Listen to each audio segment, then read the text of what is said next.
Assalamualaikum teman-teman, welcome back to my channel. Jadi di video kali ini aku bakal merekomendasikan 5 film horor Indonesia terbaik yang tayang di tahun 2019. Tapi sebelum masuk ke videonya, teman-teman jangan lupa untuk klik tombol subscribe. Dan jangan lupa juga like, komen, dan share ke teman-teman kalian supaya bisa membantu membangun channel ini untuk terus berkembang. Oke teman-teman, langsung saja ke inti videonya. Film horor merupakan salah satu genre film yang paling banyak peminatnya, terutama di negara Indonesia.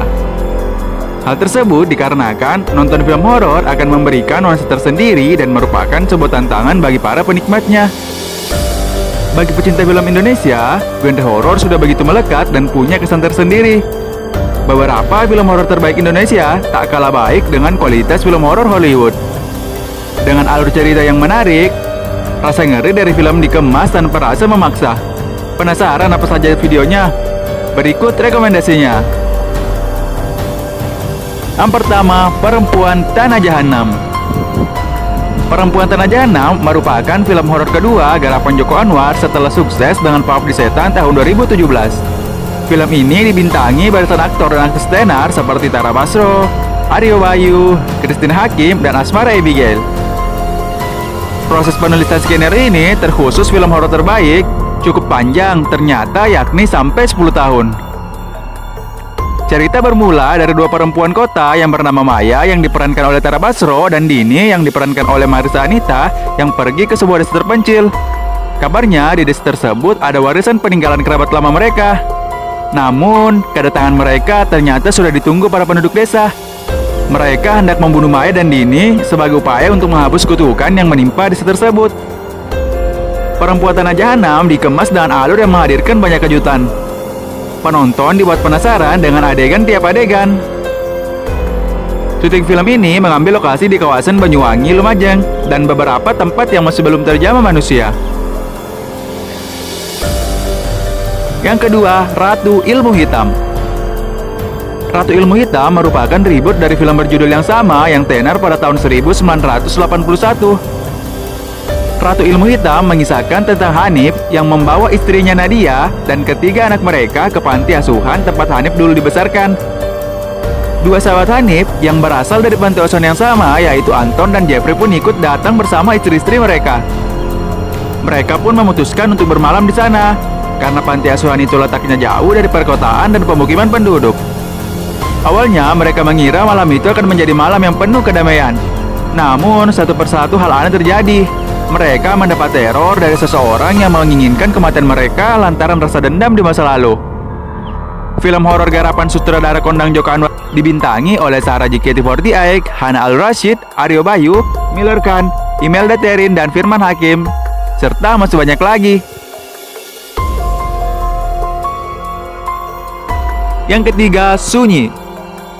Sunyi merupakan film horor Indonesia yang dirilis pada tanggal 11 April 2019.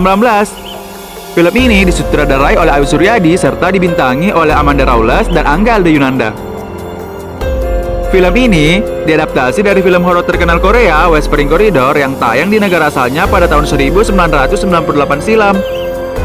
Film ini diterbitkan oleh Peak House Film dan diproduseri oleh Manoj Punjabi. Film ini bercerita tentang Alex yang diperankan oleh Angga Yunanda, seorang anak laki-laki yang baru saja menginjak sekolah menengah atas. Ia bertemu dengan teman barunya, Maggie, yang diperankan oleh Amanda Raulas. Namun, ternyata masa-masa SMA tidak seindah yang dibayangkan. Alex sering dibully oleh senior mereka, hingga suatu hari terjadi kejadian aneh di sekolah tersebut. Yang keempat, Pocong The Origin.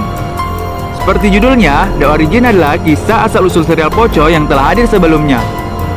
Melalui akun Twitternya, sutradara Monty Tiwa mengatakan The Origin adalah reinkarnasi dari film Pocong yang urung beredar pada tahun 2006 silam dengan sejumlah penyesuaian. Pocong sendiri dilarang beredar karena memuat konteks kerusuhan Mei tahun 1998 dan dinilai terlalu sadis oleh lembaga sensor film. The Origin menghilangkan keduanya. Sayang, klaim ini sulit diuji karena Pocong memang tak pernah beredar. Sebagai catatan, Pocong yang dilarang disutradarai oleh Rudi Sudarjo. Sedangkan Monty Tiwa baru terlibat pada sequel setelahnya, yaitu Pocong 2 dan Pocong 3. Kisah The Origin ini dibalut oleh plot perjalanan dua orang tokoh utamanya, yaitu seorang sipir penjara yang bernama Yama yang diperankan oleh Samuel Rizal dan Sastri yang diperankan oleh Nadia Arina.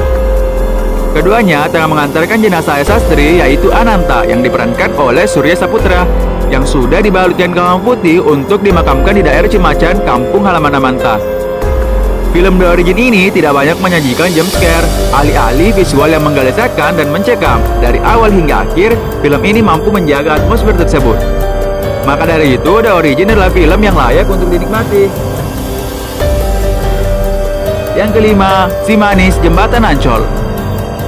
Si Manis Jembatan Ancol adalah film jagal Indonesia tahun 2019 yang disutradarai oleh Anggi Umbara dan dibuat ulang dari film berjudul sama arahan Turi Junaidi pada tahun 1973. Film ini dibintangi oleh Indah Permatasari, Arifin Putra, Randy Pangalila, dan Oza Putra. Film ini ditayangkan di Indonesia dalam seminggu mengulangi film Dilan tahun 1991, 27 Steps of May, Don Juan pada tahun yang sama. Film ini bercerita tentang hubungan asmara Mariam yang diperankan oleh Indah Permatasari dengan lelaki bernama Roy yang diperankan oleh Arifin Putra. Ketika rumah tangga keduanya hancur, sosok Yuda yang diperankan oleh Randy Pangalila hadir membuat Mariam tenang.